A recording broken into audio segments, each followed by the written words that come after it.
Welcome to One-on-One. I'm your host, Lee Adams, and today I'm just so excited to who we have here in the studio with us, but I'm going to preface this by saying this. Pittsburgh's a big sports town. We got your Steelers, we got your Pirates, we got your Penguins. But we also love basketball. I love basketball. And when we think about basketball, we think of Pitt, we think of Duquesne, we think of Robert Morris. But there's another thing about basketball in Western Pennsylvania, and that's called high school basketball, the WPIAL. And there's some great basketball in the high schools in this area and some great history. And today, we're bringing you a Parade All-American. Now, there's a dozen Parade All-Americans in Western Pennsylvania in the history of this region, a dozen. And so the list is short, and we have one today, and I'm just so excited to have him, and you understand why when we talk here, but I'm just gonna get right to it. A real big star from Valley High School, Pennsylvania Player of the Year.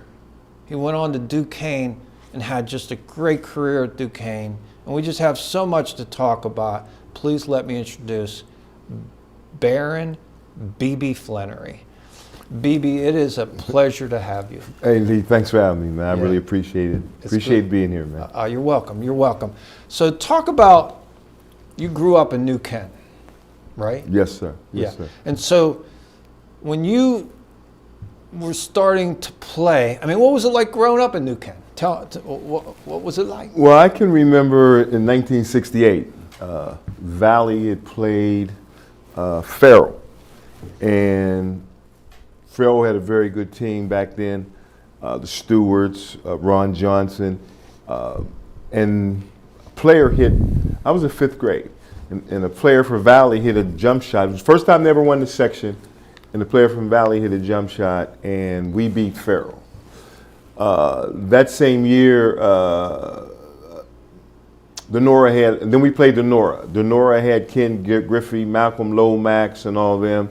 Then they go on, and I watch Wilbur Robinson and Buzzy Harrison and those guys from Laurel, Jim Rambo from Laurel Highlands blow them off the floor. And that's where we really first got our first taste. Valley had finally won a section and made it to the playoffs, and then lo and behold, everybody in New Kensington wanted to be a basketball player, and I wanted to be, and practice all the time. But one thing about New Kensington at that time, you had to pay your dues.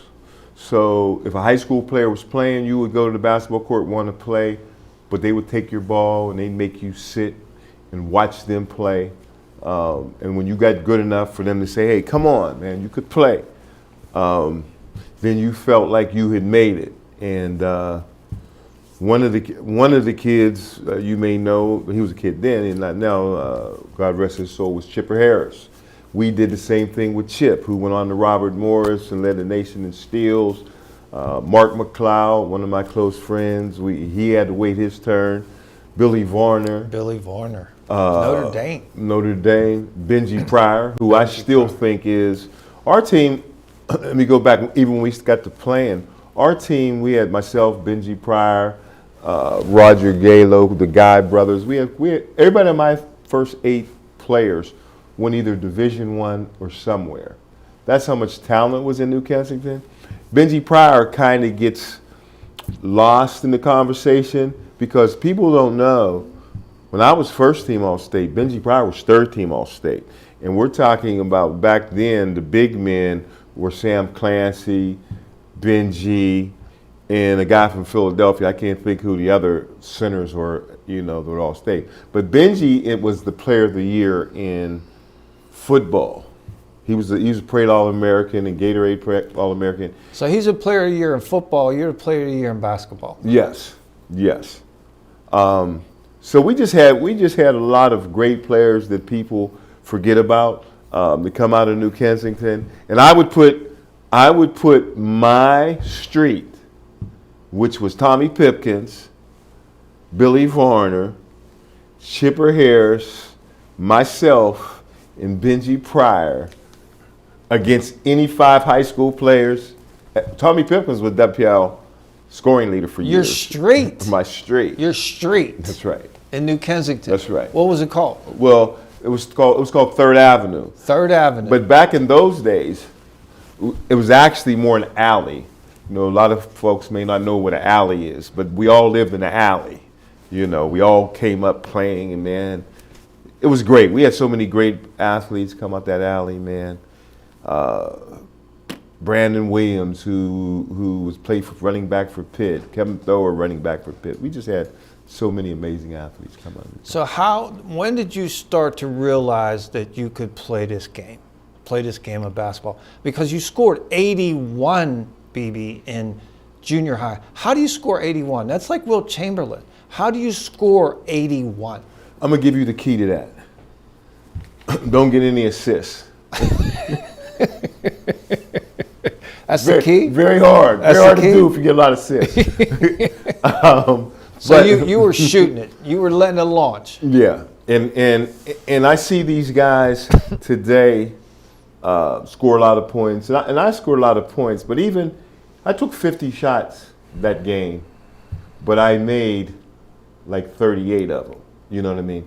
These guys today take 100 shots, man, to get 100 points, or whatever, 50 shots to get 50 points. They take a volume of shots. I never shot the ball a lot unless I was hot. You know, I never shot a lot. But at a young age, I practiced that game a lot. 6 hours wasn't enough. You know, I used to sneak out the house. When I was a kid, we lived across the street from the Salvation Army. And I used to sneak out the house at night and go over to the basketball court, and you could hear the ball bouncing. And my mom used to tell my dad, go get BB. And then he used to go over there and bring me back home. And then after I did it so many times, you know, I tell the story all the time, that my father got a chair and he sat with me. And I would go out there, and I'd go to bed, supposed to go to bed at 8. I'd be outside until 1 or 2 o'clock in the morning. And that was 3rd grade, 4th grade, 5th grade, 6th grade, 7th grade. So by the time I got to 9th grade, I was pretty good. I mean, score that many points, and they wrote articles where they put me in Faces in a Crowd, said I averaged 50, Sports Illustrated. Sports Illustrated said I averaged 50 points a game. But I only averaged 50 points a game for half a season. I ended up averaging 45 a game or something like that. But I had honed my skills because I loved the game. And it wasn't practice. It wasn't hard work. It was nothing but just the love of the game. So it was fun to me. You know, I'm getting a little ahead of myself, but like I'm going to go there anyway. And so I played at Penn Hills High School. And when we come to Valley, it's BB Flenory. And so people knew you. You had the name, you had the game, you had that afro, what I remember. That's right. And That's right. You had some showmanship to you. And so what was it like for you to be BB Flenory in Valley when people come to see you play? What was it like to be you? And I'm just being honest. The game was just so much fun to me, and everywhere we went, we sold out everywhere. If you came to Valley, it was sold out. I mean, all of our games were closed circuit TV, and that means, you know, they'd have an auditorium. We had 500-seat auditorium, and that would fill up on Wednesday for a Friday night game. If Penn Hills was coming to town, it might have sold out Tuesday for a Friday night game. So it was filled to the rafters, and we were a traveling circus. And I was very confident, and so to be me, I felt I was going to give the fans a show. I mean, I was going to do something. So that's how you were feeling. Like you had the skills and you had the confidence. And so you think, I got to give them their money's worth. Is that what you're saying? Yes, yes. At a young age. And at a young age. And I don't want the fans to think I'm trying to brag or be arrogant, because I don't think it was that important. I'm just talking about the fun of it. Yeah, yeah. The fun of it, to me, I didn't think I was better than anybody else as far as a person, but I knew I was better than everybody as a basketball player. And I was going to do something to give people a show. And I read some of the things I used to say when I played the round ball. I said, you better come early and, you know, get a seat, because I'm going to do something, man, that if you ain't there early, you're going to miss it. You know, I might do something in warm up. Confidence. Yeah, confidence. Exuding. Yes. Confidence. Yes, yes. And that's how, you know, that's what, and I do think the way I played the game, the flair and the confidence which I played, is why people still remember me. I mean, I just believe BB Flenory was kind of flamboyant, and they remember the name and stuff like that. So it has served me well, but it wasn't arrogance thinking I'm better than you. But on that basketball court, if you came out there, I was going to embarrass you. Well, speaking of that, I play for Penn Hills High School. We go to Valley. We play you. We knew you. We knew Benji. We knew your team. I mean, you were terrific. We were good, but you guys were great. And so I come off the bench and playing guard. And well, first of all, I knew if you was coming off the bench, I knew you was in trouble. But go ahead. Right.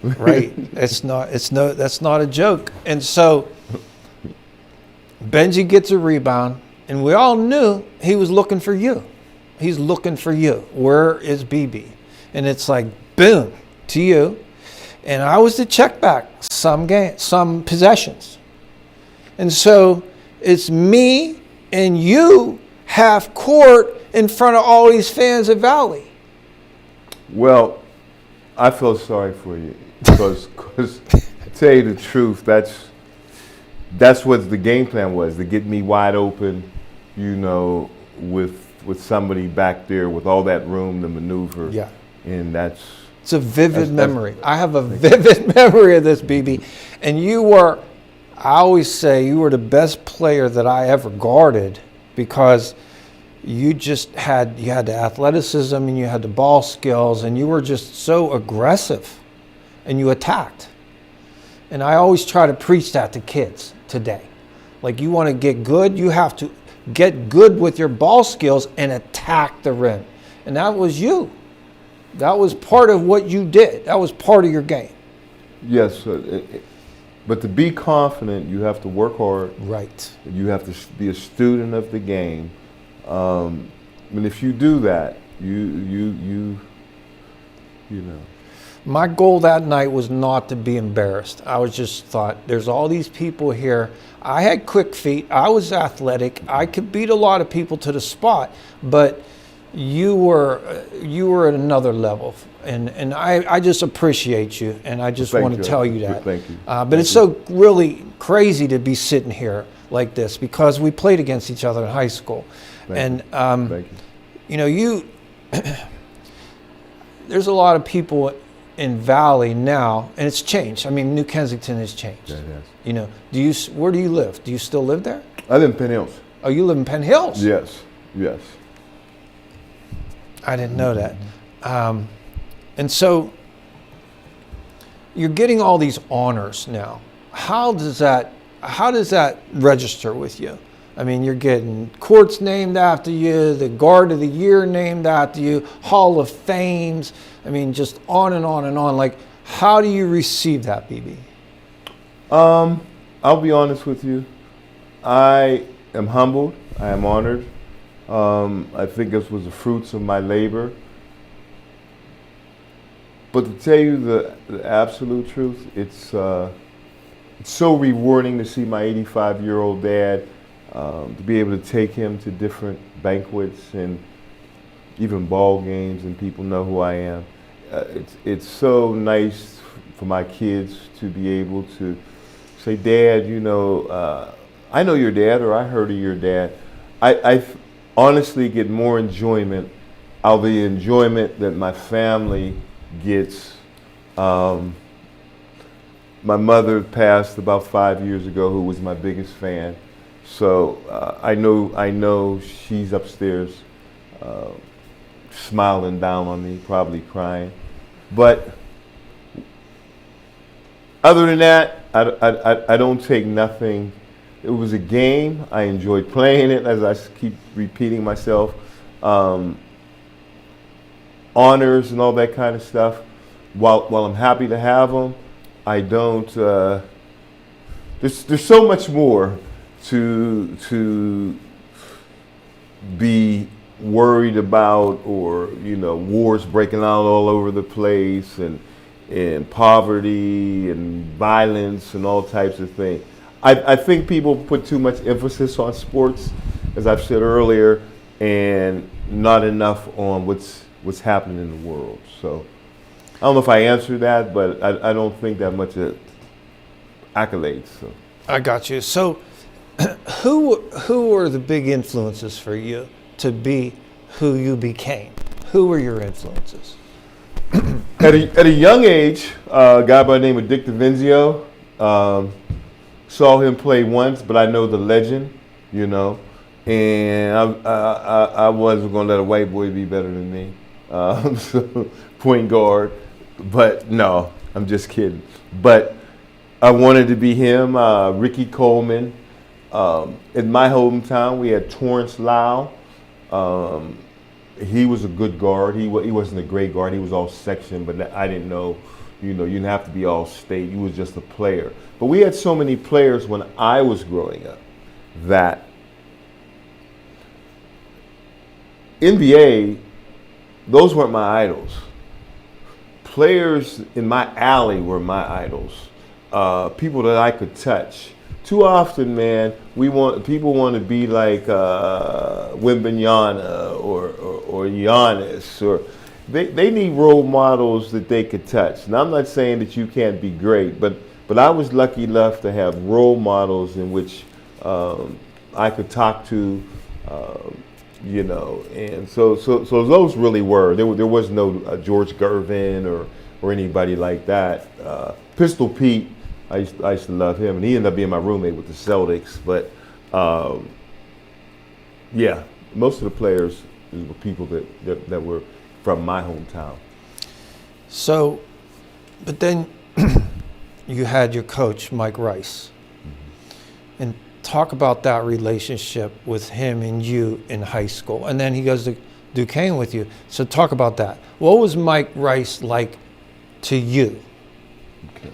Coach Rice, I thought he was ahead of his time. He really taught me the game, strategically, and what to look for, and he knew me since I was a little kid. He was the high school coach in junior high. We used to play at half times of the games. In grade school, we played at half times of the varsity games, and then they would coach the elementary schools at the varsity practices, after varsity practices every Saturday. So he knew me then. Then in junior high school, he'd come to all my games in junior high school. So we became very, very, very close. And then in high school, once again, I thought he was before his time with the defenses and teaching us the game of basketball. He's always been a character. There was one game we were playing and we lost. I think it was Fifth Avenue. We lost in the Sam Clancy. With Sam Clancy, Warner Macklin, Puffy Kennedy, Bill Clark. Yeah, Reese Whitner. We lost to them 2 years in a row. But one of the games, we lost by 1 point. I think it was my junior year. And it's like the Battle of the Titans right there. let me tell you something. That was the Giants. There were. Now you talk about the Dapper Dan Round Ball Classic in its prime. That, and there was a little game called the Colt Classic too. Yeah, I remember. That was off of that. Every player on that floor, 7 played in the main game of the Dapper Dan, and the other, and 3 played in the Colt Classic. You'll never see 7 players playing the main game of the Dapper Dan on a court at one time. That's no joke. Never. That's no joke. Never. Because I played against that team. So I played against you. We scrimmaged Fifth Avenue. And Warner Macklin came up and tried to intimidate me before it started. He gets up in my face. He starts talking trash. And I'm just thinking, I mean, we played at Penn Hills. There wasn't a lot of trash, too much trash talk, but he brought it. And, that's going to affect people different ways. I mean, it gave me energy. I thought that's not going to work. But it was really interesting. They were fantastic. That team. Were. We had them by 11 and lost. Did you really? We were ranked higher than we were ranked higher than them, because I was first team all state. Benji was third. Clancy was first team all state. But they had great players. Don't get me wrong. Clancy was parade All-American. I'm sorry, I didn't mean to interrupt you. Mm-hmm. Your team what against them? My team, we were up 11. And they only beat us by 1 and 3. We played them twice. And we were up 11 once at half, and they came back and beat us. But Benji Pryor was as good as Sam. He was more athletic. Benji Pryor was like Adrian Dantley, and so we was it you against Warner Macklin? Well, he actually, I got that. I'll tell you this. I'll tell you the story. We are up 13 with a minute to go in the half. I think I got about 18 and a half. Before the half. So anytime we got the lead, I used to get down on one knee like Curly Neal. Right. You did that? I did that. I don't remember you doing that to us, but go ahead. It came. So you're doing Harlem Globetrotters in the game? Yeah, I do it all the time. Anytime, did you? If we had a big enough lead at the end, you guys might have been within 10. So I didn't do that within 10. But anyway, I did that, and I put it through here, and it came here, and Warney caught it, and went the other way, and scored. And so they cut the 13-point lead to 11. So that's probably the only time that happened to you. Only time. So how were you feeling when he did that, when he picked your pocket? How were you feeling when you were showboating a little bit? I'm showboating big time. That was the wrong thing to do. But so you knew it right then. That was the wrong thing to do. No, because I did it against Pitt twice in college. Okay. And I tell Sam to come out here, and I'm doing all that.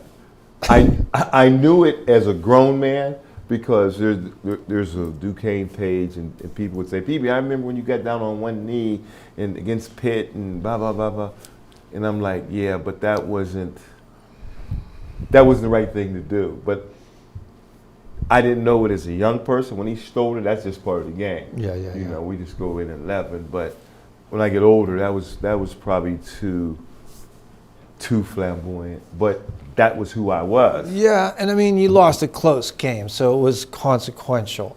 But before, you said that when you had that confidence, and you just want to make sure that people enjoyed watching you play. Absolutely. And that was part of it, I would think. Absolutely. So you have a chance to give them a little show. And did you I guess I'm trying to understand where you're coming from. So was it I'm sure people on the other end playing against you are thinking you're cocky, right? Mm-hmm. They're thinking you're cocky, doing this stuff, sort of showing them off a little bit. I was. So that's what I want to know. Is that what you were doing? Yes. And so you're saying you can't deal with this. Yeah. It's like, what's the old MC Hammer song? You can't touch this. Yes, you can't touch this. Correct. That's correct. And so that's kind of your thought. That's my thought process. Your thought was you can't touch this. I'm going to intimidate you. I'm going to show you up. I'm going to embarrass you. And so that was strategic on your part. And we had done it. Most people don't know this. That Fox Chapel team that wins the state with Stu Lyons and all that. We beat that team by 50. Now, you might not believe that. Wait a minute. That the year they won the state, you beat them by 50? The year before. The year before. Yeah. We played them 4 times, and they never came within 20. So we beat them twice by 20 that junior year. We beat them twice by 20. The year before that, when I was a junior, Stu and them were sophomores. First, when we played them our first section game, we beat them by 48. And then we beat them again by 20. Then I was a senior, he was a junior. We beat them by 20 at Fox Chapel. We beat them by 20 at Valley. And I got down on one knee and did the same thing. You know, that's just who I was. So the year after when you went to Duquesne, that's when they won the state. And you were probably like, what? I was like, what the heck? We owned these guys. Yeah. I couldn't believe it. I couldn't believe it. I was like, man, they was. But my point to that is, you know, to crush them. That's when I did what I did, and it was really to crush your ego. I wanted to. I was really like. I went for the juggler. And that was your way of doing it, like showing them off. Not only just beating them, but then I'm going to show you. I'm going to really show you up. Yes. And you did that because you just wanted to just fit. I mean, I don't know. You tell me. Why did you do that? I did it because I wanted to let you know we were superior. I was superior. Our team was superior. Now, when the game is over, I'll take you and buy you anything in the world. I'll do anything for your family. I will do anything, you know, I can. That was, when I crossed the lines, I became a different person. When I went back across the line, I tried to be the most congenial human being, you know, gracious human being I could possibly be. But when I crossed those lines, I might have went a little bit overboard. So, okay. So, but where do you get the graciousness out of the lines? Where does that come from? Who taught you that? Who taught you to be that good human being outside of the lines? Who was your influence there? Oh, my father and my mother. I often tell the story. My father came to every game, and my father never said to me how good I was to this day. Never, not one time. Never? Never. Did you, I assume you would have liked to him have said something. I assume. Never gave much thought. No. I mean, although you've noticed it because you're telling me. Yeah. Right? I mean, but I'm telling you within the context of, let somebody tell him that I was unmannerable, arrogant, mistreated them, disrespected them. I'd have heard that in 5 minutes, because he don't care what type of ball player you are. Now he knows and is so proud of me. Don't know what to do, but he's more concerned about how you give back to your community and how you conduct yourself than than what the box score said. If that makes sense. Mm-hmm. Mm-hmm. And so, I had a chance to talk to Jimmy Elias before our interview here today. And you grew up with him and his family. Yes. Right? All of them. George, all of them. Yeah. And his brother George is an assistant coach for Joey David and the Mount Lebanon Blue Devils, who've had tremendous success.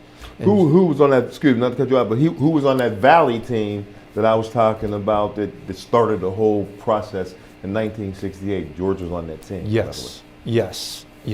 And that's back when George Carl was playing at Penn Hills. That's correct. We played Penn Hills with George Carl.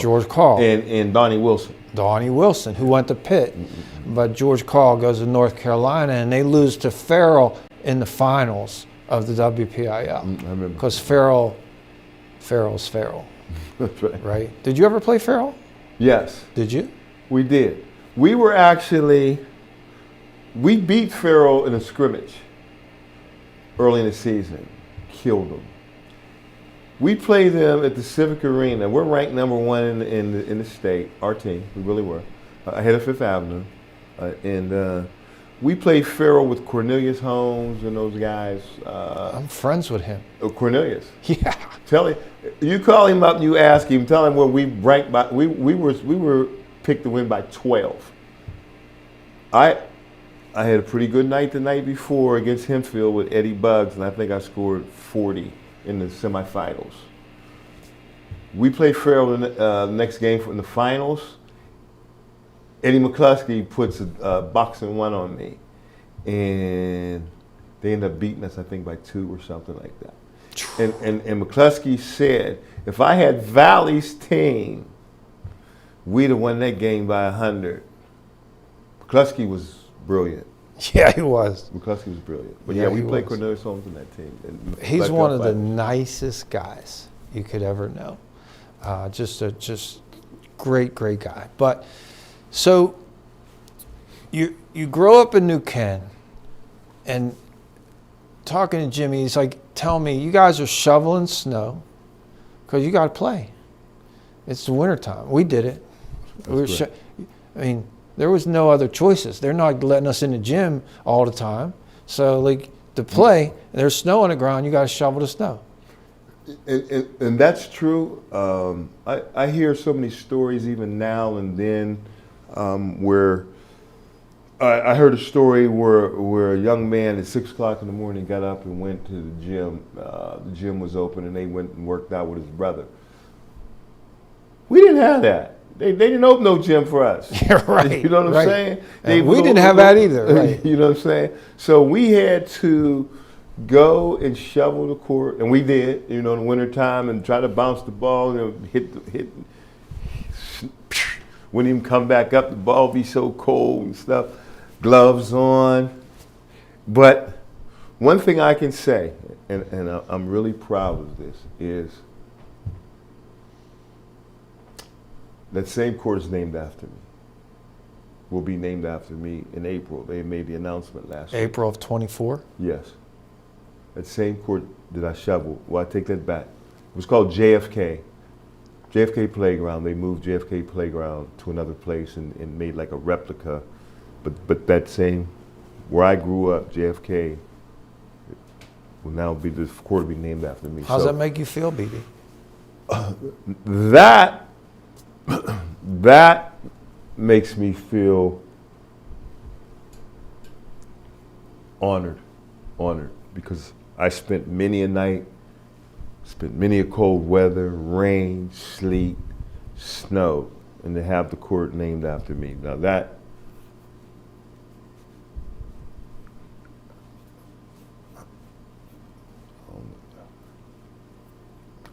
I don't. I'm sorry. That I can't even. It's all good. Can't. It's all good. I mean, it just, it affects you. I mean, it affects you. I mean, look how far you come. Yeah, sure. And I mean, you had a great career. Great career. And everybody in Western Pennsylvania knows you. Everybody. I'm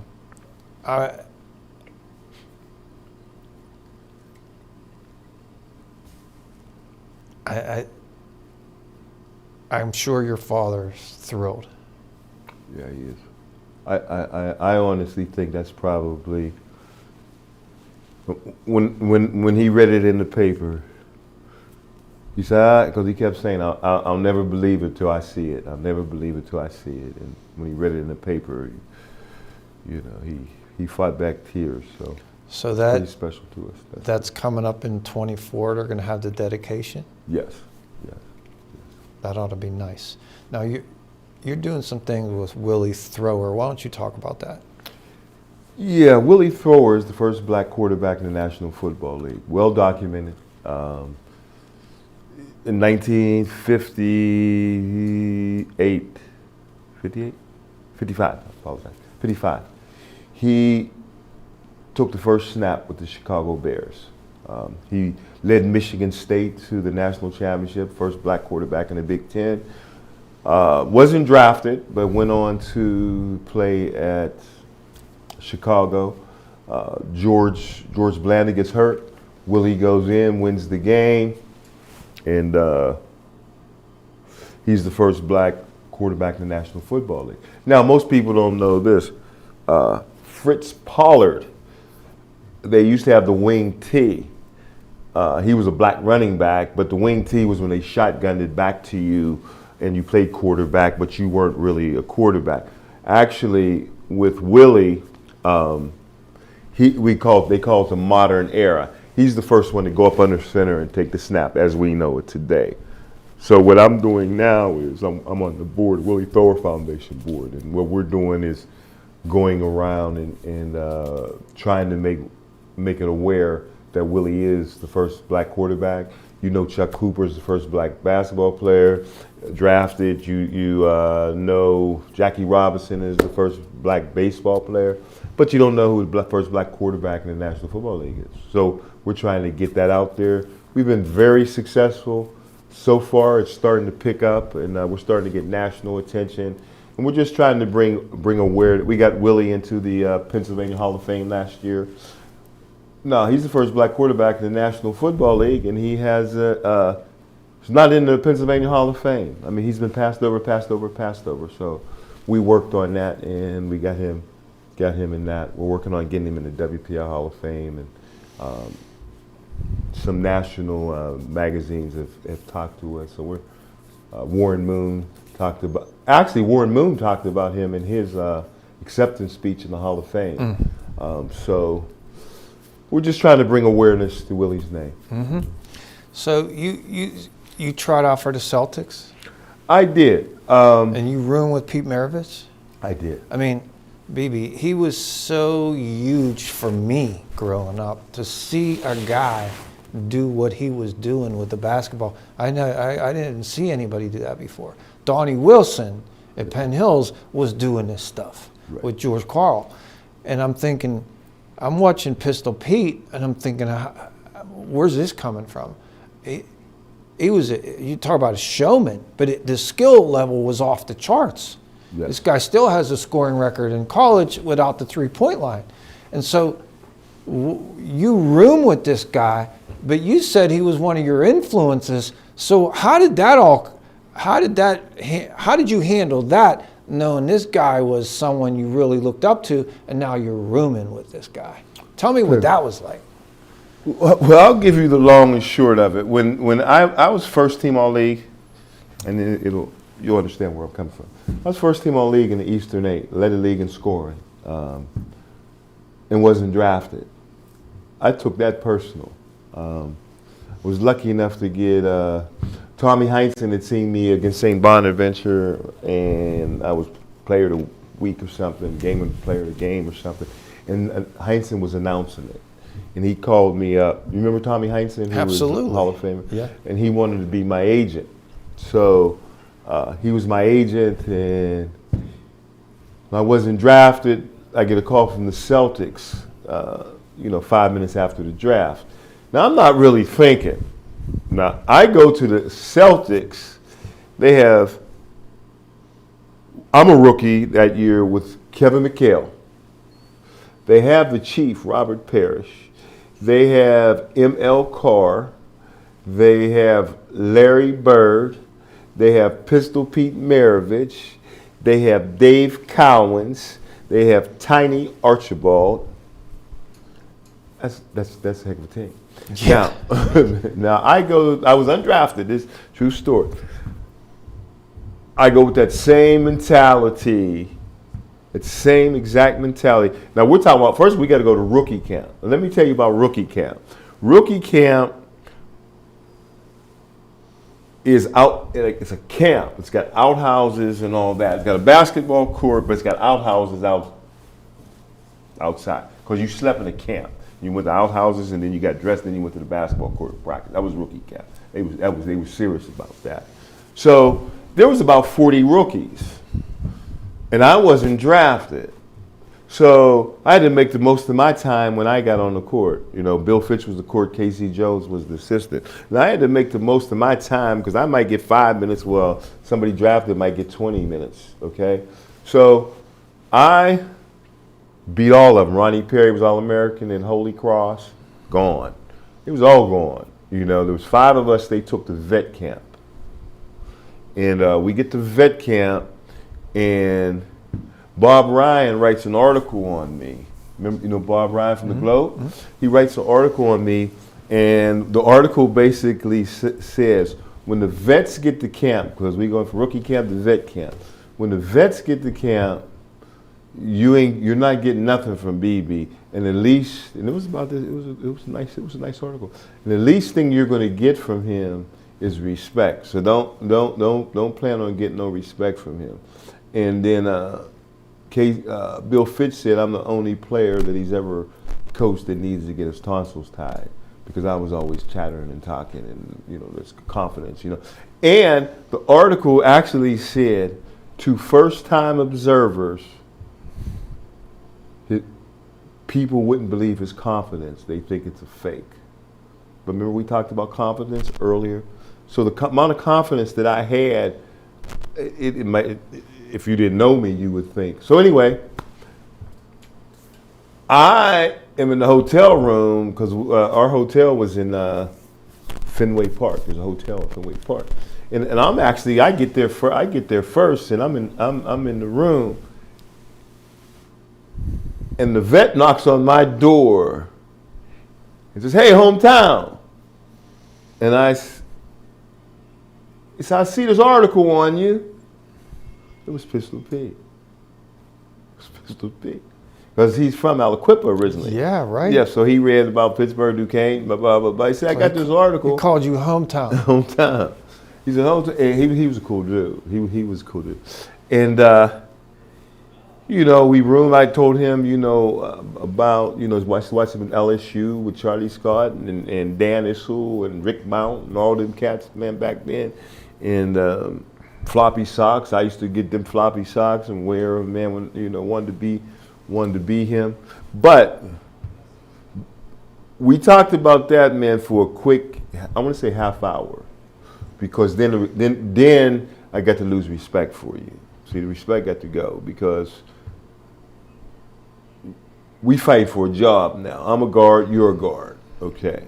And so I'm not going to be way and all to lose sight of where I got to be. In my mind, I got to be locked in and not, you know what I mean? And so we get to practice, and he did some things, man. And once again, he was older than me too. Pistol Pete had to be 10 years older than me. He must have been, he got cut before I did. He got cut before I did. So he was gone because he was older, but he still had some tricks and did some things that would fool you. And he still was my idol. But with all the people I told you about, if you take time to be in awe of anybody, you ain't gonna be there long. You know what I mean? You have to get locked in, focused, and they're no better than you, and you're not getting no respect, no more respect. Me and ML Carr got into a fight in practice. ML Carr, I thought he was a dirty player. You know who ML Carr is? Mm-hmm. Yeah. I thought he was a dirty player, but that's neither here nor there. We got into a fight. I wasn't backing down from him or nobody else. And so it was a great camp, some great players. Now when I look back on it and that team, that was an unmakeable team. The only person that made it that year was Kevin McHale, the only rookie that made it that year. Don't know if that was a good fit for me to go as a free agent, because I could have went somewhere else. But it certainly was a great experience. You said something before the interview that you can't touch the rim. That's true. Is that right? That's true. Okay. I could never touch the rim, and I played with players that all could do that.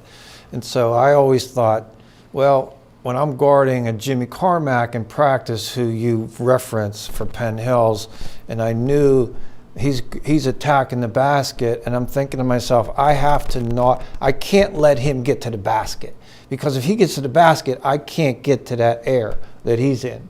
And so it was a battle. So the only reason I'm saying this is, I'm shocked to hear that you can't touch the rim, and I think you were kind of downplaying somewhat your athleticism as we were talking before the show. So talk about that, and then how you become who you are, because you're saying that you're not the greatest athlete, but yet you were a great basketball player. So talk about that, BB. I think as far as I could. I might have been fibbing. I could maybe skim the rim, but I wasn't jumping up hanging on the rim. Okay. So you got to skim. I got to skim. That's more than me. So, okay, good. But I think that helped me hone my skills. I could do things with the basketball, put it to my legs behind my back, get you off balance, cut across, you jump into you. I could do a whole lot of things. Because quickness is a big deal in basketball. Yeah. I take that back. I was quick with the ball. Okay. I wasn't fast. Yeah, so that's what you were saying. Yeah. But being quick with the ball is all that matters, really, unless you're running. Like John Wall, he just flies. Right, I couldn't do that. Right? I couldn't do that. That wasn't you, but like with the ball, yeah, half and court, I'm trying to deal with yes. you, it's like boom. Yeah, half court in space, I was quick. Yeah, I could gone. Now, getting down the floor, taking it and just getting down the floor faster than everybody, like a Norm Nixon or somebody like that, I couldn't do that. But it helped me hone my skills, and it was very cerebral, so I knew what you were going to do before you were going to do it, or I was going to make you do whatever I wanted you to do. And most of the time, I made you do what I wanted to do. And that's why I say when I come down on the fast break, I had you at my mercy, because you're going to do what I want you to do. Or I know where your coach told you to be. Jump over here and play like this. I just didn't want you to go to your right. I didn't want you going to your right. Because everybody wants to go to their right. I was better left-handed. So I shaded you a little bit. See, I was better left-handed. So you didn't want me to go to my right, and I was better left-handed. See? I learned that, BB. I learned that the hard way. In front of a lot of people. It's okay. It's okay. We're still here, man. That's a bad move. We're still here. That's okay. It's all good. But yeah. And I like to tease, man. It's all good. But yeah, so a lot of times players will say, man, I wish I could dunk, or I wish I could. I never say that, because if I could dunk, it might have made me lazy with my handle. Or if I could dunk, it might have made me not take as many shots, because I might have been dunking. So I never look at not being able to jump as a handicap. Might have been a plus. Might not have been a plus, but I never look at it like, man, you couldn't jump. I always. But you scored so many points. So if you're not up on the rim like that, how are you scoring so many points, BB? How? Because they both count 2 points. A dunk counts as 2, and a shot counts as a 2. So I can score a lot of points by making shots. I don't need a dunk. But I could get you off balance, and a lot of people refer to me as a quick release. One friend called me quick draw, because I could go like this and get you off balance and shoot. I had a real fast release. My teammates, they tease me now when we go out to dinner. John Moore will go, BB, so Yeah. they make a joke out of it, but I'm starting to get flashbacks, BB. Yeah. I'm getting flashbacks. So but that's okay. It's all good. So that's how I score a lot of points. Just being able to shoot the ball fast and get you off balance, get to the hole, and jump into you. I should do things like most people don't know. That's what Jim Elias said. He said that you were really good bumping people and using your body. Yes. And you're just bringing that up right now. Most people don't know. I scored 1,400 points in college, and half of them was free throws. Half of them was free throws. So you knew how to draw the fouls. I used to, yeah. And so what were you doing? You're just going in and bumping people and going up. Is that what jump it is? into them. Jump into them. I was good, and I was good enough, man. If I knew if a rough was on this side or behind me and couldn't see, I would shoot it. I would shoot the layup, smack my hand. So you knew where the refs were. Yeah, but I never thought about that. But yeah, I mean, if you think about it, if you shoot it, make sure it's gone, and you smack that's all the ref hears. That's so good. I never heard that before. That's so good. Oh yeah. I mean, so you just really knew how to use your body. Yes. And that just equated a lot of points. Yes. And then I was smart enough. I used to do this, and Tom Stabile, who's a Hall of Fame coach, he told a story at the Hall of Fame when me and DiVinzio went in. But the story was, and it's true, In the old days, and there still is, there's a foul at the far end, right? There's a foul at the far end, you're going to shoot down here. And the referee runs over to the scorer's table and says, foul on whomever. Then he's got to run back up to where we're going to shoot. So I go to the free throw line and shoot my teammate's free throw. And I think you get away with that? You get away with that sometimes? Every time. Every time? I probably Did you say shot, every time? I probably shot. Now, and I'm not going to exaggerate, 30, 40 extra free throws in my career doing that. Yeah. Who taught you that? Me. Because he got so much on his mind. he don't know who to, you know what I'm saying? It's like a doctor, you know, we're talking to the doctor here, you know, this is really fascinating to me. And so who taught you how to use your body? Like in terms of like you're coming down and you're using your body and drawing these fouls and you're just draining free throws.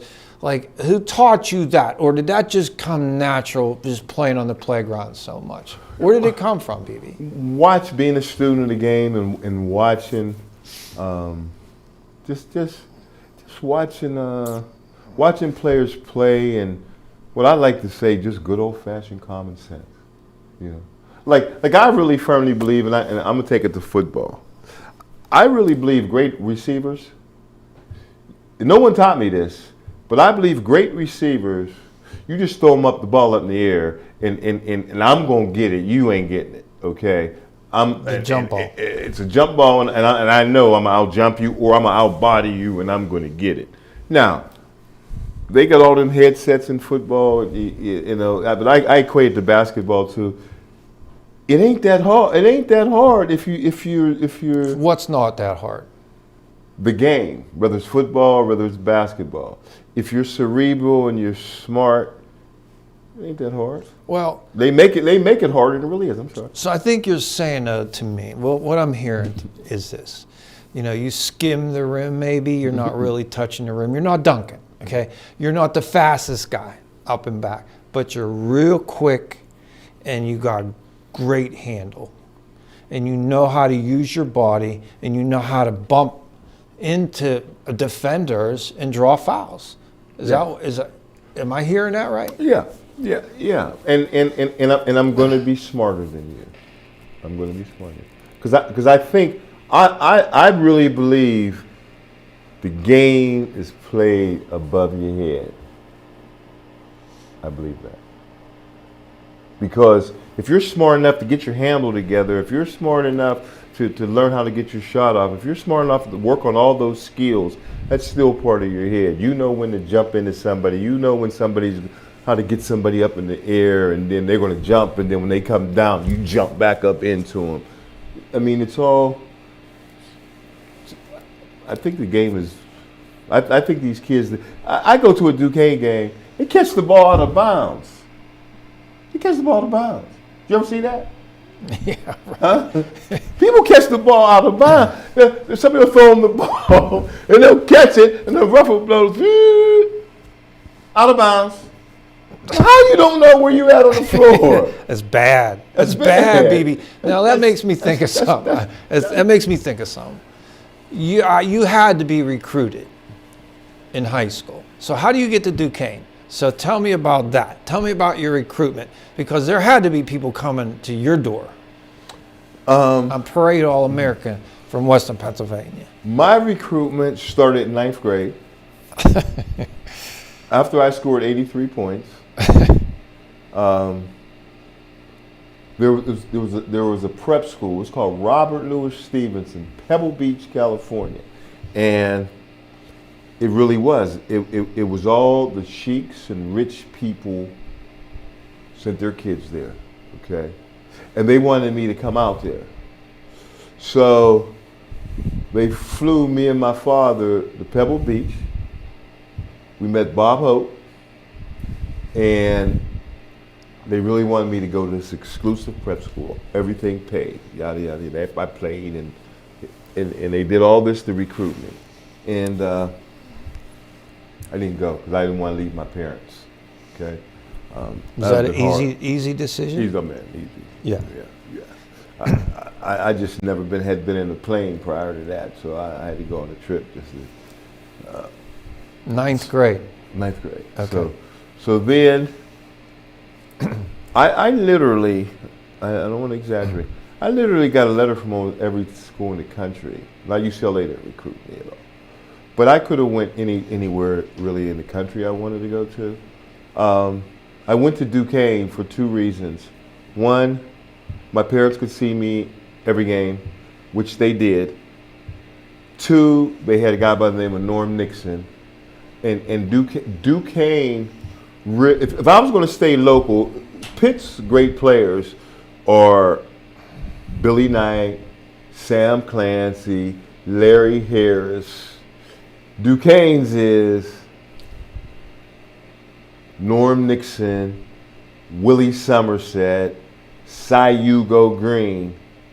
The difference is Duquesne's great players are all guards. Pitt's great players are all big guys.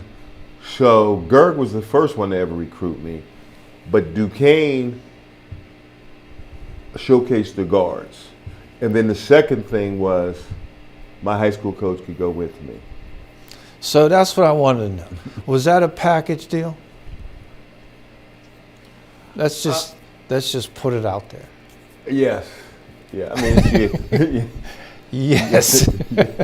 yeah. I mean, why lie? It's over with and done with. Yeah. It was So, I mean, how did that go down? I mean, is Duquesne, the officials come out and say, you come with us? I mean, how was it presented to you?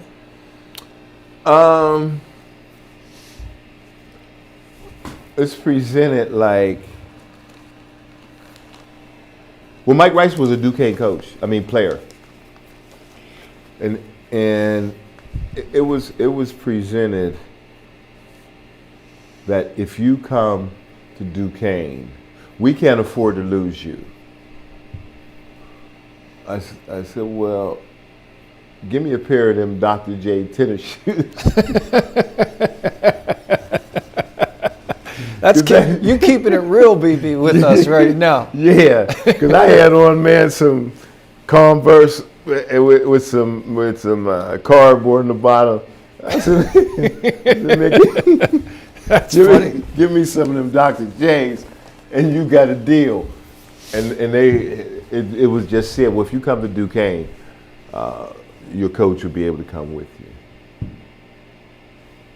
And I said, I'd rather have the J's, but so I got both. You got the shoes? I got the shoes. You got the shoes.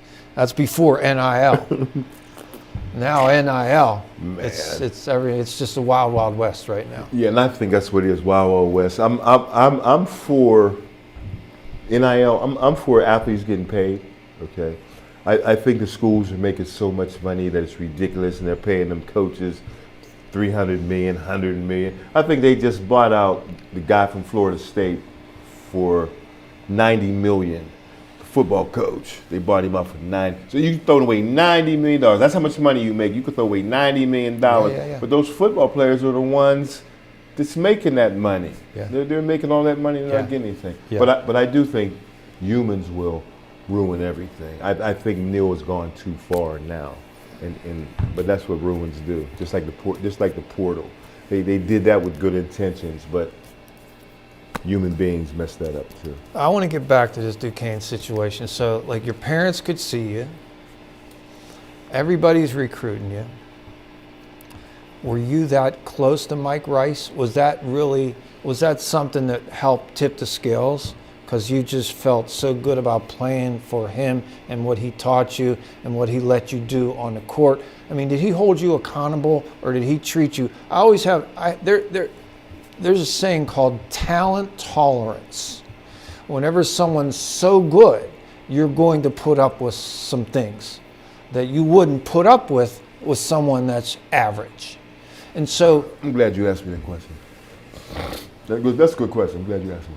And so, tell me your thoughts about this. Coach Rice didn't have to put up with anything, because I'm gonna be the first one to practice. I'm gonna be the last one to leave. I'm gonna work harder than everybody on the floor.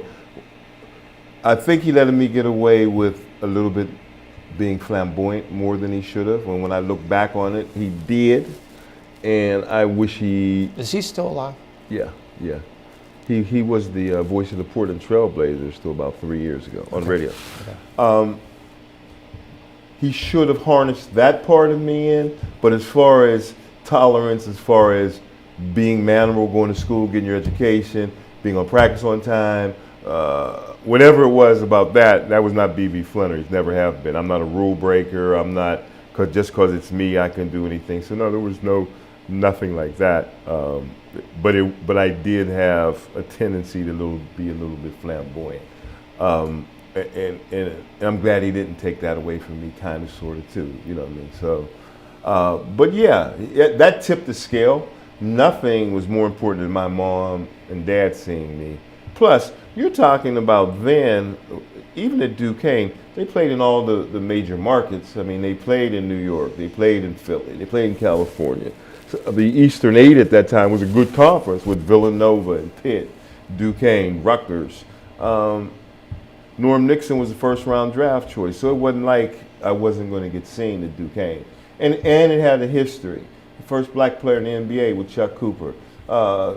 Next year, Sayugo Green, Dick Ricketts, and all those guys played in the NBA. So it has an illustrious history for African American ball players at Duquesne too. All that had, I know my history and all that had a part of it. What's the short list? What was the short list of when you were making that decision? The very, very short list was Pitt. Actually, let's just say the two highest was West Virginia, because I was going to West Virginia.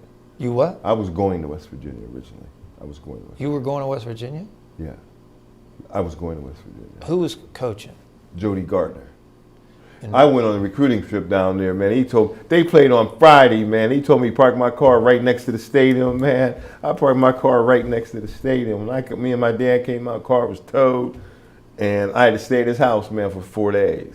They towed your car? The tow company.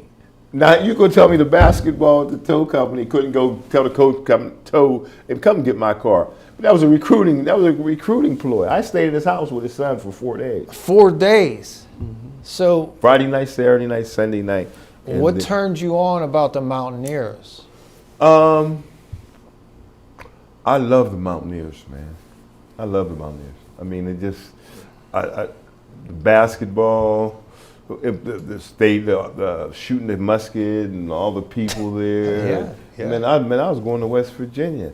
I don't want to get deep into it, but that's why I ended up getting elbowed in the head by Bobby Huggins and missed my freshman year.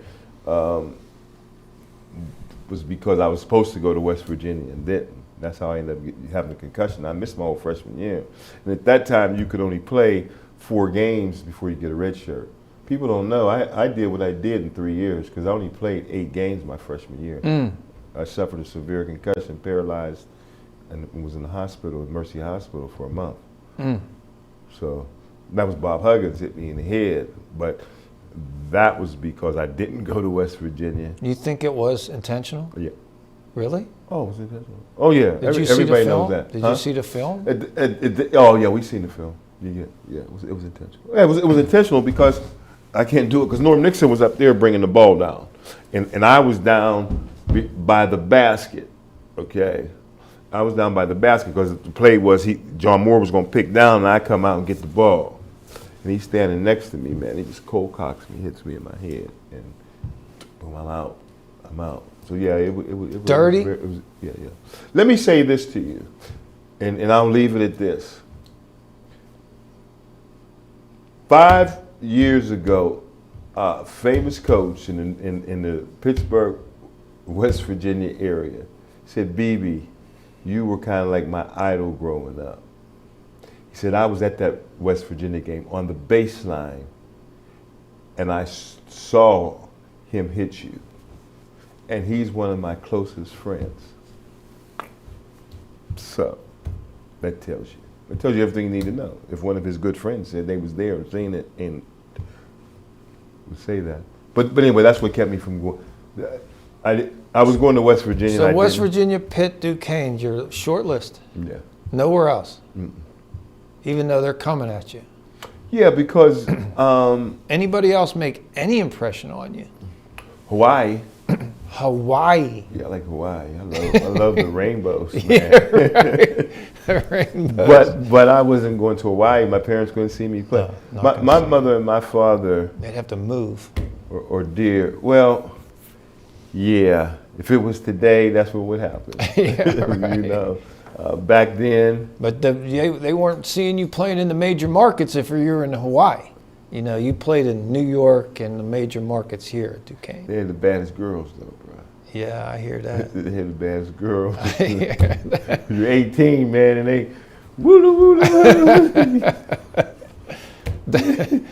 So let's talk about the round ball, because I'm a huge round ball fan, and people don't realize. And my son, I was trying to explain this to him the other day, that in Pittsburgh, Pennsylvania, we had the Pennsylvania All-Stars play the United States All-Stars.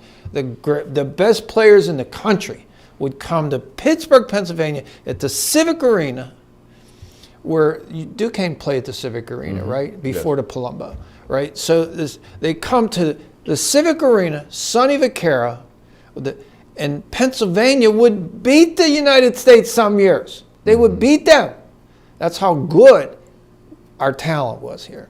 And this is an event that preceded the McDonald's All-American game, right? So Very first of its kind. this happened in little old Pittsburgh, Pennsylvania. This great high school basketball showcase. And I was a big fan, and I went, and I loved all the introductions, and the lights go down, and Andre McCarter, and Calvin Murphy, and Tom McMillan, and all these great players rolling in. Moses Malone. Moses Malone. But then we had great players too. And you were one of them. And Thank you. Well, tell me about your experience with the round ball. Tell me about the round ball for you, because I got to think you're a showman, and I got to think that was something that you had to look forward to and really wanted to play in, because you could do your thing. And so, talk to me about that. Yeah, that's very true. Although I was Pennsylvania Player of the Year my senior year, and first team All-State my junior year. And when I got the letter, Coach Rice had given it to me. I had him for history, and he gave me my letter. I couldn't believe it, and that was the time when I took the letter home. And my dad said, "How can you not believe it? You're the Player of the Year in Pennsylvania. How can you believe you're not going to be in the round ball?" That's how much the round ball meant. You're Player of the Year in Pennsylvania, and you're happy to go. So it really meant something to you. Yeah, and so I get it.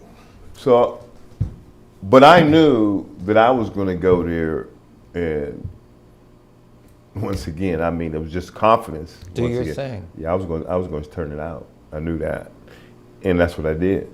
And so, how did you do that? What did you do? I was the leading scorer in the game. I had 25 points. The biggest play, and they have what's called 25 years of the round ball, and they talk about every game. They talk about every game of the Dapper Dan. And one of the things I did was we had Nathan Sonny Lewis, who did get MVP, on my wing. And I was facing him. And as I was facing him, I seen him coming this way. So I took the defender with me this way. So you mean you're back to the basket? Yeah, I looked to the other court, the far court. I didn't even look at this court here. And I took the ball and bounced it through my legs this way, so I couldn't even see the basket. But you knew Sonny Lewis was there. Yeah, I knew that the pass, here's what I knew. I knew the pass was going to be perfect, and it was going to be right near where he could do something with it. Now, I can't speak to what Sonny was going to do, but I knew you were setting him up. I knew I was setting him up, And how did it work out? I bounced it. I never did see the play because I'm running down the court like this, down the other end. but I could hear the crowd roar. so, so I'm imagining it worked out all right. But that was just, I could have came down and looked him in his eye, 1, 2, 3, boom. I couldn't do that. I had to do something spectacular. Now. Did you ever do that move before, or was that No, an original? That was original. I had to think of it on a dime. I could do something that's going to be. But with that comes error too. You can either be the hero or the GOAT. Not everybody could be that. That's why LeBron James won't take the last shot in the games. He don't want to be the GOAT. Okay. He wants to be the greatest of all time, but he don't want to be, you know what I'm saying. But yeah, I was never afraid to, man, if it don't work, man. But if it do, you get something to talk about the rest of your life. Yeah, right, right.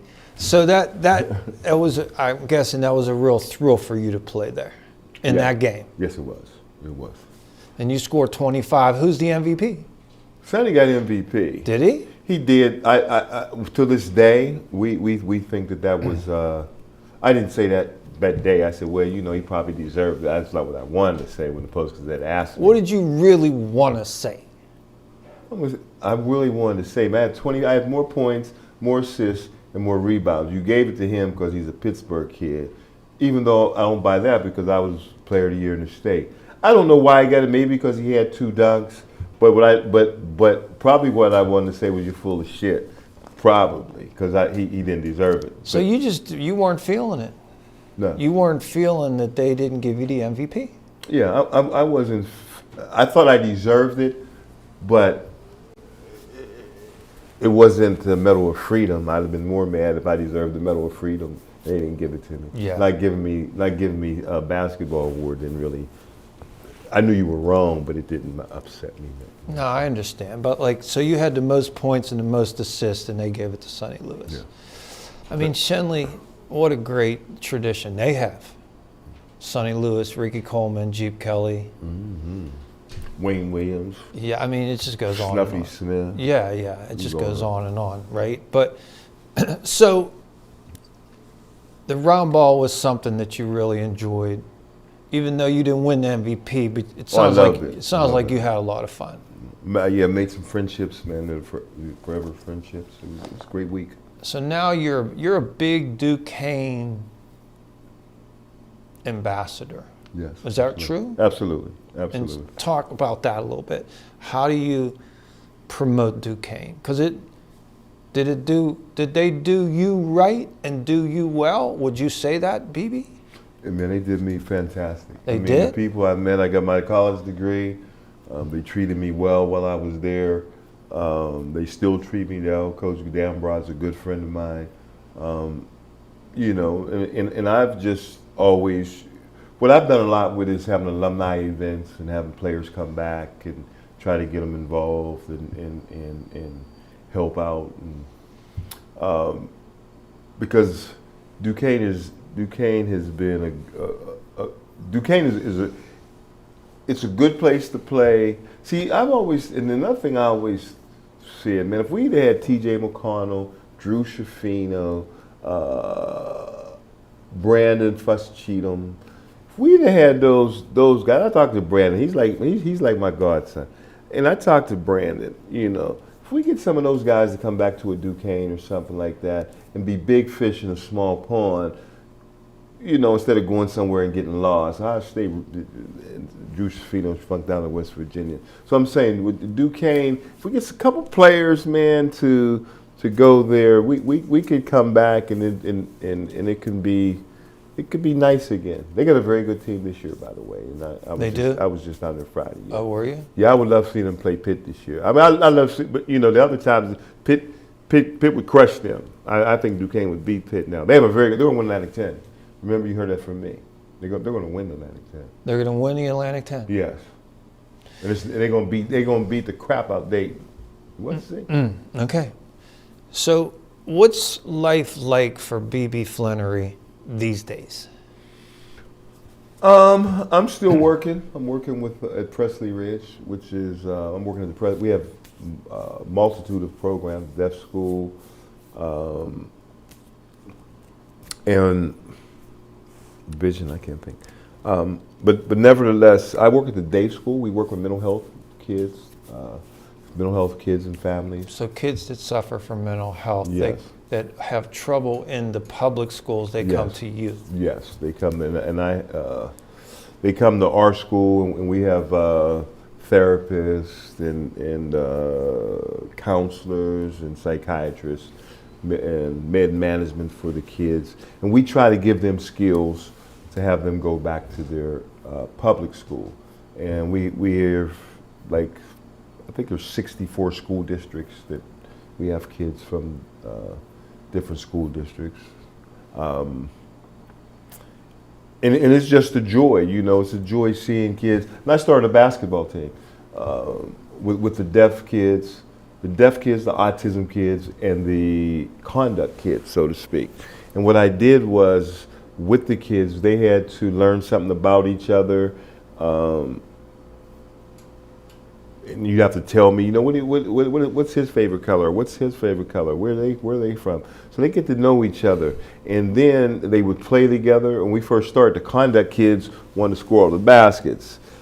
But by the end of the season, the conduct kids want to make sure a deaf kid scores or an autism kid scores, because they love their brother. You know what I mean? They now have matured, been on this journey that they get to know other people different than themselves, and it's more for other people than just you. And they start to get it, and that really warms my heart when they can see that for an autistic kid, man, to make a basket is like one of some of the greatest things they could do. Or for a deaf kid who can't speak, to score a basket, what it does, the joy it brings to them. And I'm trying to teach kids that it's bigger than you. It's not just you, it's bigger than you. And I enjoy watching them grow. What's your favorite color? My favorite color is blue. Is it? It is. Because my granddaughters are always asking me. And so that's what you're just talking about. What has your professional life generally gravitated towards? What have you generally done in your professional life? Helping people, and that's my first job. I was actually, when I got finished playing, I went overseas for several years, Caracas, Venezuela. When I came back, my first job was actually in the penitentiary, athletic director, Greensburg Penitentiary. Then I left that and became a probation officer, Then I left that and worked for Presley Ridge. So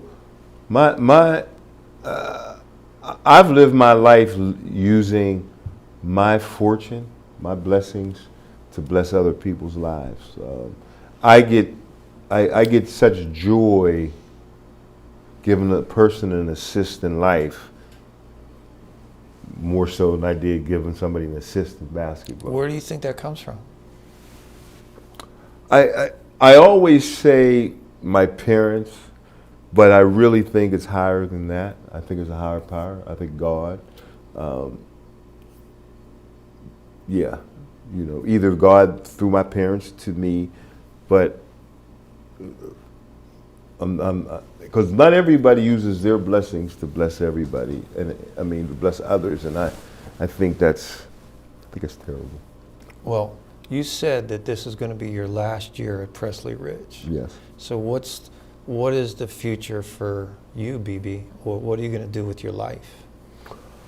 I'm hoping, now with the basketball courts being named after me in April, and that new WPL award being named after me, I've got plans and already planted seeds that, that I want to do basketball camps. And what I have done in the past, I've gotten the Cleveland Cavaliers involved in stuff. I've gotten Pitt involved in stuff. I've gotten Duquesne involved in stuff, players, jerseys, tennis shoes, whatever, clinics. Now with the Baron BB basketball court and stuff like that, I want to have my own camps, my own clinics. I've had one or two, but I want to do different camps, different clinics. I want to put an after-school program together for kids. So that's my plan, to to build up my legacy. I've spent a lifetime building up others' legacy. Now it's time to look out for BB, I guess. So who was the toughest players that you played against in high school? Let's say in high school. Who gave you the most problems? I would say probably the toughest, although we played some people. We played Warner Macklin and Clancy and Clark and Puffy Kennedy. Once again, we played Stu Lyons, who was all state. All the guys I mentioned, they were all state. Cornelius Holmes. But the toughest kid I ever played against in high school, his name was Tim Glass. And Tim Glass played for Mohawk. And what was White he? guy, What was white he? guy from Mohawk. And we played in a Newcastle tournament. I scored 49 and he scored 46. He was Brad Davis.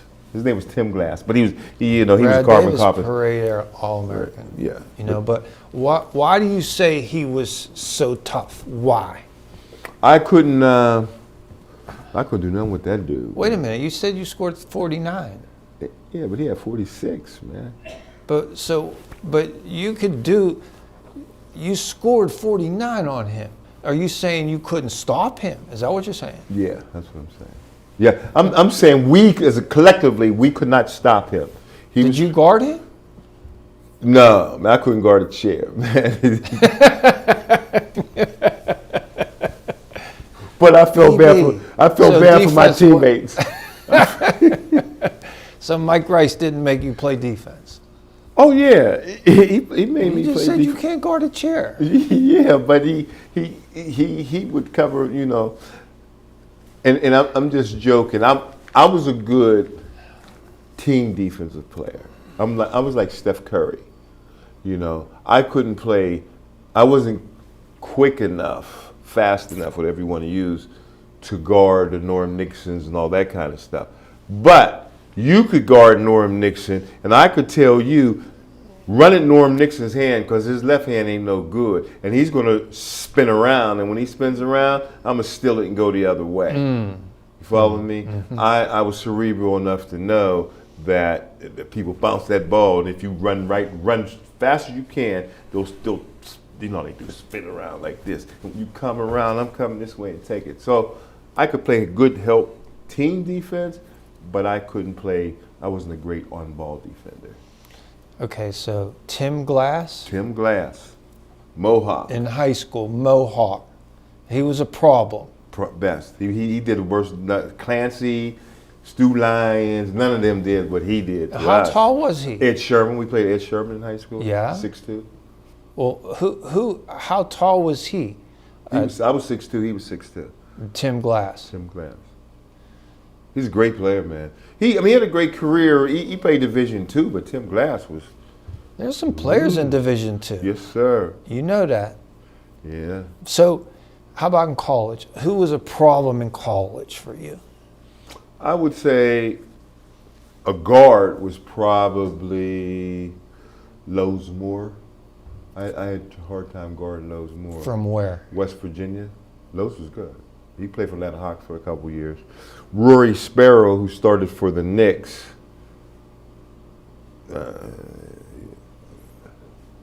I was first team all conference once again. They ate him alive. Did you? But he got all the accolades. No, I did. Well, but he did played for the Knicks. Yeah, when he went to the Knicks, he made it. Yes, I'm saying he didn't get. He went on after further than I did, but in conference, he wasn't nothing. I mean, I would crush him every time we played. So, do you think you went to the wrong NBA team to try out? No, but Rory was more. Yeah, I do think so. That was very much the wrong team. But Rory Sparrow was more quick and passed the ball. I wasn't. Played a role. Yeah, he was a role player. And that's why I could, I could score as much as I want on him because. When you didn't make the Celtics, how disappointing was it to you? Man, that's an excellent question. I stayed in Boston for a month because I felt I let my family down, and I felt I definitely let myself down, but I felt I let my family and my community down, and I was embarrassed. So you were so embarrassed you didn't come home for a month. Stayed in Boston. I mean, because I'm guessing you didn't face a lot of adversity from a playing standpoint. Is that fair to say? Absolutely. Never. Never, ever. Never, ever. Till that particular incident. And right there. And it cut you so deep, you said, I'm not going home for a month. My signing bonus and everything, I stayed in Boston, you know. Depressed. But, you know, came home and got a contract overseas for 10 years. Stayed about 7 years, so everything worked out. How about your family? What's your family do? My kids are all doing well. You know, one went to Point Park, one graduated from University of Kansas, one graduated from Pitt, and one graduated from New Hampshire. Love it. So they're all doing. Love it. They're all doing well. They're in education. My son is in sports. He's doing very well. He has national football camps. He's doing very well. I have a grandson who was all conference at Stanford. Went to 2 Rose Bowls. They don't just let anybody in Stanford, BB. Man, you gotta go to school at my house, man. So he's doing. So is education, I'm sorry to interrupt you, is education a value that comes out of your house? Is that what I'm hearing? Because all these kids are graduating from college. Oh yes, even their mother graduated from college. Grandmother's graduated from college. Yeah, that's definitely a must, man. Where'd you meet your wife? I used to own a nightclub. The what nightclub? I used to own a nightclub. You used to own one? What? Where? It's called the Cash Club in New Kensington. The Cash Club. In New Kensington. And you met her there? Yes. You speak highly of her. Yes. To me earlier. Mm-hmm. How long have you been married? 20 years. 20 years. Yeah. So. Baby, I'm just so happy that you come and spend some time with us. Playing against you in high school, for me, it was exciting. I mean, it was exciting to play against you because Valley High School loved you and loved your team. You guys were so good, and they supported you. Like, we knew when we walked into your facility, we had some problems, but we were no slouch. I mean, we're Penn Hills. Right. And I mean, we had athletes and we could play and we competed. We didn't beat you, but we played with you guys. Well, actually, my very first high school game, we lost to Penn Hills at Penn Hills. But then just never beat us again. But I remember that vividly. My very, very first game. We lost You'll remember that. You know, we had the big gym, and yeah. but Meisenhelder, yeah, he was a great guard at McKeesport, really, and he really could coach the guards. I mean, he was a guard; he could coach the guards, and so we have a great tradition there. But it was always fun to play. He always scheduled Fifth Avenue as our scrimmage every year, so we got to see Clancy and Macklin and Kennedy and Clark, and I mean, you only get better when you play better. That's right. Play to better teams, And if you want to, because I mean, if you want to get better by seeing that, but there's some people when they play against good competition, they fold, and that's the key is, okay, this is where I got to be. I got to work harder. I got to do, So. Yeah. So I want to thank you for coming and spending time with me. You had a great career. Thank you. But I think Appreciate it. What impresses me more than as a player is that you really have a mind for the community and to give back. And you don't have to do that, but that's important to you. And you do work to help other people. And it's great work. It's great work. And so Your wife's calling you, and she's saying, dinner is ready. Where are you? And so anyway, that's funny. That's how we're going to end this. But thank you so much for joining us today. It was a lot of fun being with you. Thank you for having me. It's really a great time, and I really want to wish you all the best. Thank you. Appreciate it. And I want to thank you for watching. I hope you enjoyed Parade All-American, Valley High School, Pennsylvania State Player of the Year, Duquesne University All-American B.B. Flenory. I mean, this guy could just play. And I know because I played against him. So it was just a thrill for me to have him. I mean, it's a long time ago, him and I were on the court down at Valley High School. But I hope you enjoyed it. Please be an organ donor. Give the gift of life. If any of your relatives needed that, certainly we would all take it to save their life. So we need to be an organ donor. Thank you for watching. Please join us for another edition of One on One. I'm your host, Lee Adams.